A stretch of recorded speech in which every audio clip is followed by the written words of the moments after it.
Bismillahirrahmanirrahim. Assalamualaikum warahmatullahi wabarakatuh.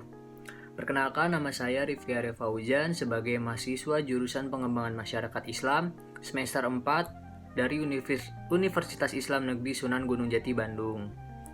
Pada kesempatan kali ini, saya akan menyampaikan materi tentang pembinaan mental spiritual untuk mantan pekerja seks komersil di Kalimalang Pasar Bersih. Tempat prostitusi terselubung menjamur di sejumlah wilayah di Kabupaten Bekasi, salah satunya di wilayah Kalimalang Pasar Bersih, Cikarang. Lokasi tersebut menggunakan warung remang-remang yang tersebar di sepanjang jalan Kalimalang. Penertiban seringkali dilakukan di wilayah ini untuk mengamankan para PSK, dan kemudian dibawa ke panti rehabilitas sosial. Para PSK yang berada di panti sosial, mereka diberi arahan agar tidak lagi melakukan pekerjaan haram tersebut. Mereka diberikan bermacam kegiatan positif, termasuk kegiatan keagamaan. Salah satunya adalah membaca Al-Quran. Ini yang akan dibahas dalam presentasi kali ini. Selanjutnya, apa itu pekerja seks komersil?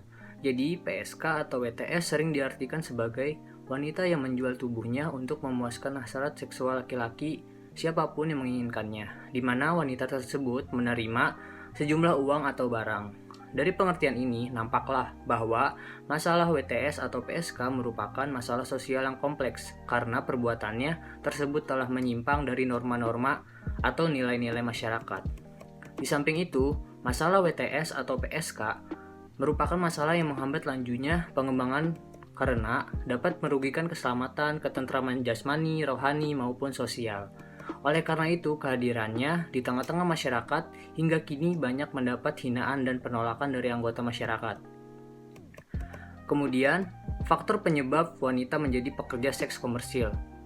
Kartono menyatakan bahwa sebagai tindakan immoral, pelacuran yang dilakukan oleh para perempuan yang memiliki usia masih muda umumnya disebabkan oleh: yang pertama, faktor ekonomi. Karena tekanan ekonomi, terpaksa mereka menjual diri untuk memenuhi kebutuhan hidup mereka. Kemudian yang kedua, faktor biologis atau seksual.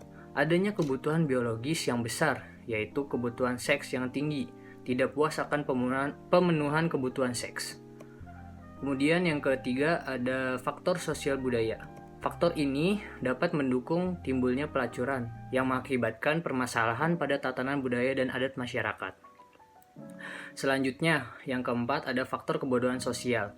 Karena tidak memiliki pendidikan dan inteligensi yang memadai, sehingga dapat diasumsikan bahwa tingkat intelektualitas akan rendah.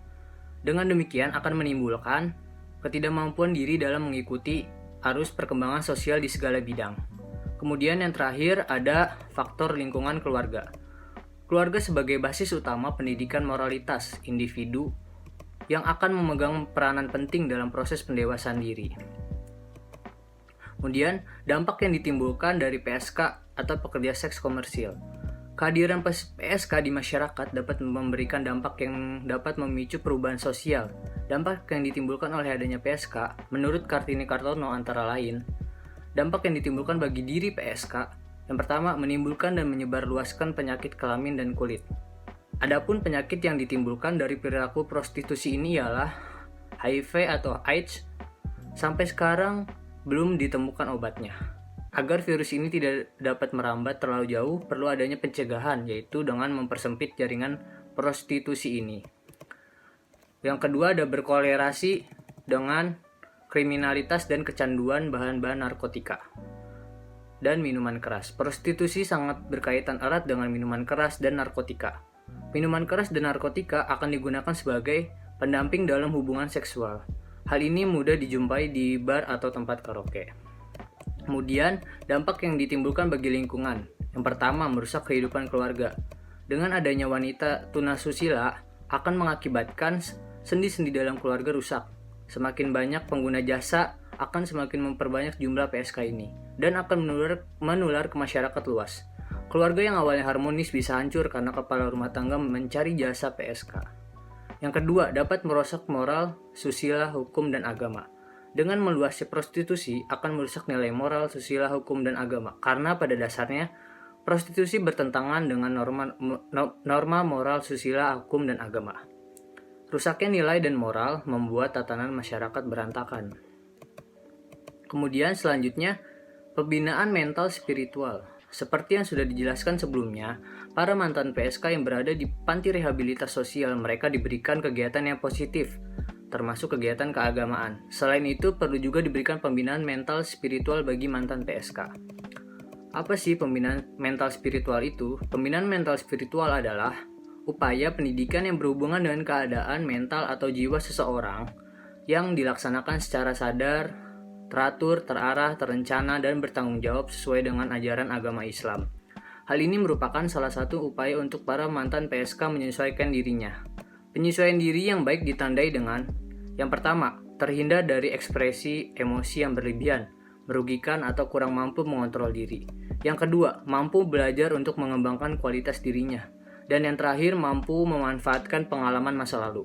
Selanjutnya ada panti rehabilitas sosial di Kabupaten Bekasi. Salah satu tempat rehabilitas panti sosial yaitu Panti Sosial Budi Dharma. Di tempat ini para PSK mendapatkan pembinaan dengan berbagai program kegiatan.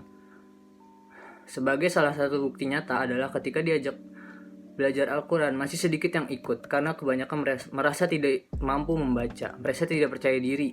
Realita inilah yang memunculkan kegelisahan untuk memberikan pendampingan dan pembinaan mental keagamaan secara intens, terukur, dan berkelanjutan kepada ex-PSK.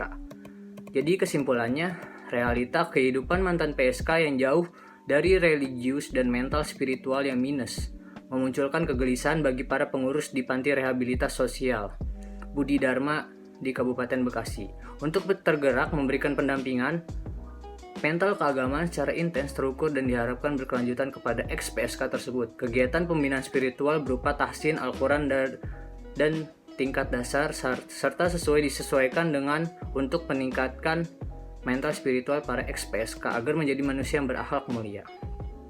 Sekian yang dapat saya sampaikan, kurang lebihnya mohon maaf.